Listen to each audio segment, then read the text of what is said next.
Good afternoon, everybody. This afternoon session is dedicated to all language lovers, particularly the children who are not aware of the basic, English grammar, and they are still struggling to understand the verb, the auxiliaries, and all other, small items. They're not able to distinguish between elementary auxiliary or rather we can say primary auxiliary and model auxiliary. So now we will have little bit of discussions about auxiliaries verb and model verbs. First of all, you may ask question, sir, verbs are of how many types? Well, verbs can be broadly divided into two categories. The first one is known as lexical verb, Lexical, lexical verbs. Ask, sir, what is the meaning of lexical verbs? Lexical verbs are always used as main verb. They can be, changed into V1 to V2, V3, V4, V5. So lexical verbs are the finite verbs which can exist in V1 form, V2 form, V3 form, V4 form. जैसे ले लीजिए go का go, went, gone, going, goes. All these are different form of verbs. Go is the main verb, goes is V5, and V1 is go, goes is V5, went is V2, gone is V3, and going is V4. So just see all the different forms of verb can exist. So write, wrote, written, writing, writes, like that. V1, V2, V3, V4, V5. So lexical verbs are those verbs which exist in different forms and different tense. But what about the auxiliaries? Auxiliaries verbs are also divided into three categories. The second category of verb, that is auxiliaries. First one I said lexical verbs, that is finite verbs, and the second one I said auxiliaries. So in auxiliaries also we have three types of verb. The first one is known as primary auxiliaries. The second one is known as model auxiliaries, and the third one is known as marginal auxiliaries. So there are three auxiliaries verb. First one is, no, what is the first one? Primary auxiliaries verb. Second one, model auxiliaries verb. Third one, marginal auxiliaries verb. Now you ask that, sir, give us some example. First, give us some example of lexical verbs. I'll give you. Suppose you write, I write a letter. This is write is in V1 form. I के साथ तो हमेशा V1 लगता है present tense. I write a letter. Then I wrote a letter. I have written a letter. I have been writing a letter. I will write a letter. See, this is the different form. So she writes a letter. He writes a letter. All the the verb write exists in all the five form. V1, V2, V3, V4, V5. So this clearly suggests that the lexical verb can be used in different forms of verb in different tenses. I write a letter is simple present. I wrote a letter is simple past. I have written a letter is present perfect. I have been writing a letter is present perfect continuous. I will write a letter is simple future. And he writes a letter is simple present third person. He is a third person. So such are the cases of lexical verbs, main verb. Now come to auxiliaries verb. As I said, auxiliaries verb can be divided into three auxiliaries verb. Primary auxiliary verb, model auxiliaries verb, and marginal auxiliary verb. Let us talk about primary auxiliary verb. What are primary auxiliary verb?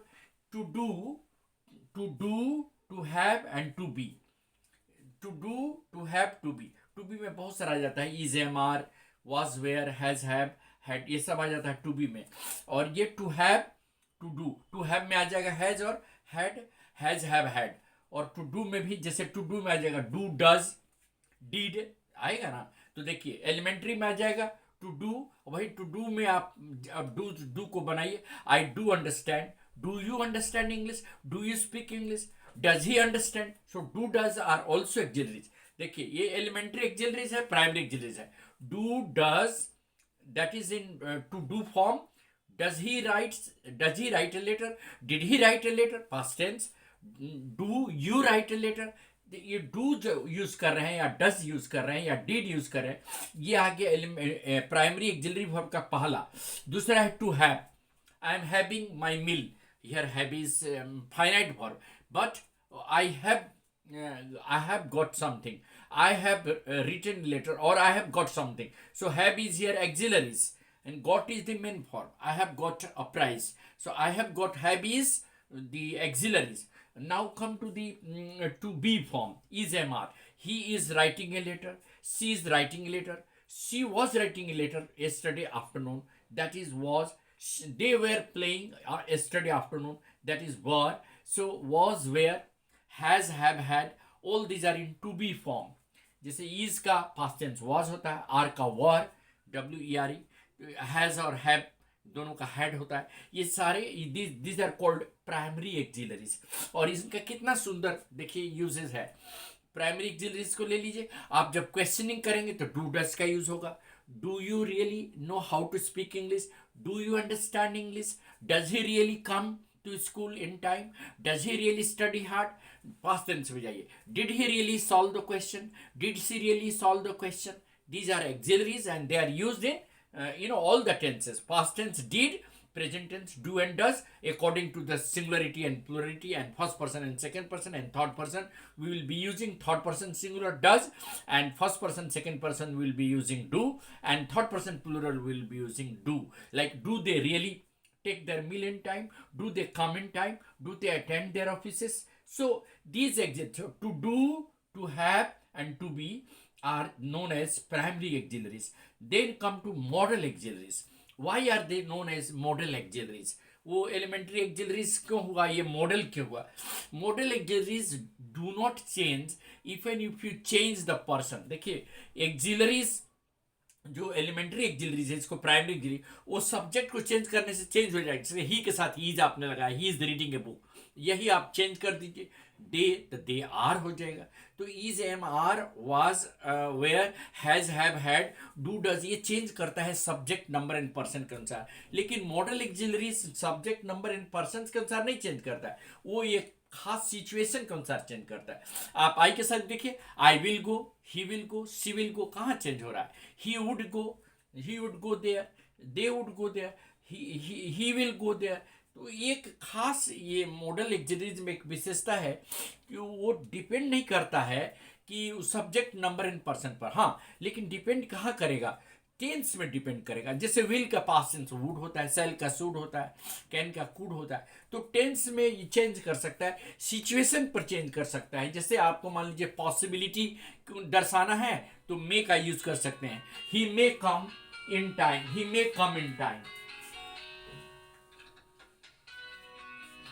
हाँ बउआ, सोना सोना room में है बेटा, बोला कहाँ भरा अब कहाँ तू हम अभी फोन कोइला हमार बाबू एको बार बेटा.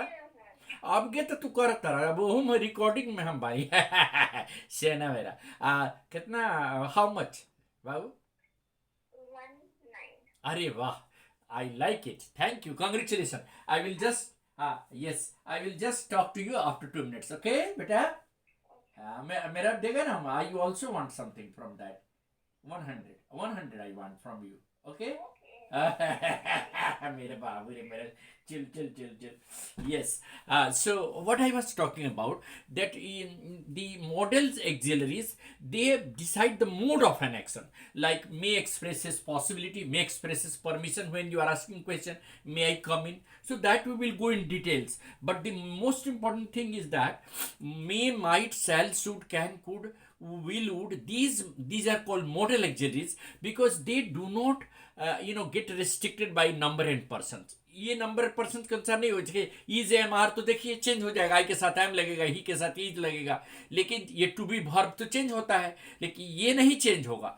ये जैसे कैन, कुड, शैल, शुड, ये टेंस से वेरी कर सकता है, कंडीशन और सिचुएशन पर वेरी कर सकता है. लेकिन ये नंबर एंड पर्सन से उसको कुछ लेना देना नहीं. जैसे देखिए, यू कुड डू दैट, आप कर सकते थे. She could do that, I could do that, they could do that. ये could का यूज सभी पर्सन्स के साथ, सभी नंबर के साथ यूज कर सकते हैं. लेकिन एक खास कंडीशन में करेंगे। ये सब आगे में हम लोग डिटेल्स में जाएंगे। अभी हम आपको ये बताना चाह रहे थे कि modal auxiliaries are those auxiliaries which decide the mode of an action and they hardly are restricted by number and person. Number and person से उनको कुछ लेना देना नहीं है।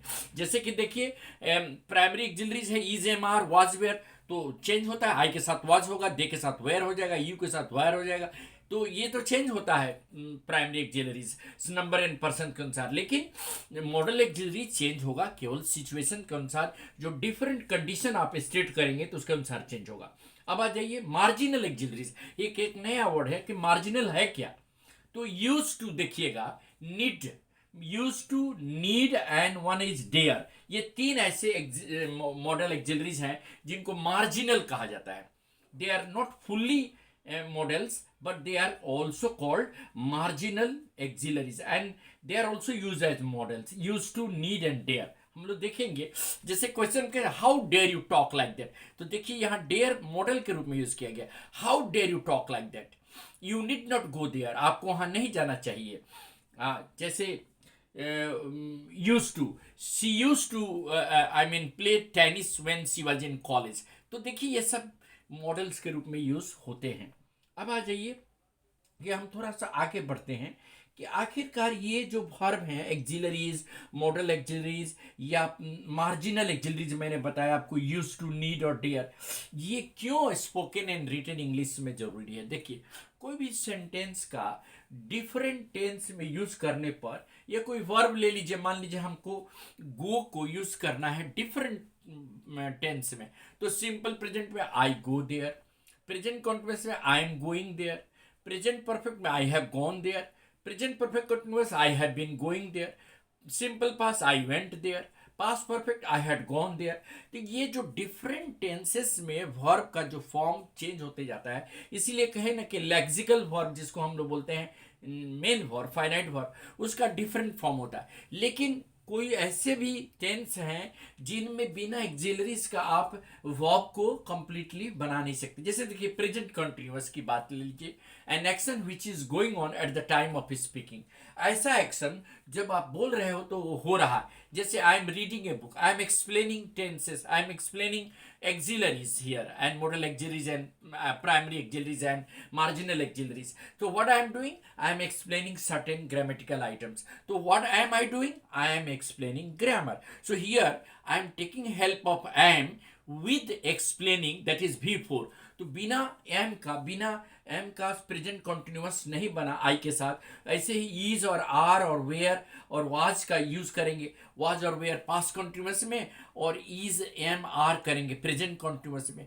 तो ये हेल्पिंग वर्ब है जिसको हम लोग बोलते हैं primary auxiliaries. Primary auxiliaries are also known as helping verb, जो सेंटेंस को बनाने में हेल्प करते हैं। जैसे she is reading a book, अब उसमें आप सी के साथ ईज नहीं लगाएंगे तो प्रेजेंट कंटिन्यूअस का सेंस नहीं आएगा। She is reading a book, they are reading books, they are learning grammar, they are listening to music. सब जगह देखिए ईज एम आर का यूज कर रहे हैं। सो हेल्पिंग वर्ब्स जिसको आप एक्सिलरीज कहते हैं, वो हम कंटिन्यूअस टेंस में, प्रेजेंट कंटिन्यूअस में, पास्ट कंटिन्यूअस में, और देखिए प्रेजेंट परफेक्ट में भी हैज हैव का यूज होता है। हैज हैव नहीं यूज करेंगे तो जैसे प्रेजेंट परफेक्ट में क्या है, subject plus has oblique have plus V3। I have written letter, he has written letter. यहाँ हैज और हैव केवल वर्ब के रूप में नहीं यूज हो रहा, यहाँ वो एक्सिलरीज के रूप में यूज होता है, हेल्प कर रहा है वो मेन वर्ब को। I have written a letter, तो प्रेजेंट परफेक्ट में भी आप देखिए टू हैव वर्ब का यूज करें। जब भी एक्सिलरीज को मेन वर्ब के रूप में भी आप यूज कर सकते हैं। जैसे देखिए ही इज ए टीचर, यहाँ एक्सिलरीज है प्राइमरी एक्सिलरी, लेकिन ये मेन वर्ब हो गया, वह एक शिक्षक है। He is a teacher, he is a student, is आपने मेन वर्ब के रूप में यूज किया। तो एक्सिलरीज ऐसा नहीं है कि उसको मेन वर्ब के रूप में, ये डिपेंड करता है कि आप इस किस तरह का सेंटेंस बना रहे हैं। जैसे ही इज ए पेंटर, वह एक पेंटर है, यहाँ इज मेन वर्ब के रूप में यूज हो रहा है, यहाँ फाइनाइट वर्ब में यूज होता है। तो जरूरी नहीं कि एक्सिलरीज को केवल एक्सिलरीज के रूप में ही यूज करेंगे, हेल्पिंग वर्ब के रूप में यूज करेंगे, इसका मेन वर्ब के रूप में भी यूज कर सकते हैं। जैसे कोई बोलेगा कि आई एम हैविंग माई मील, और आई हैव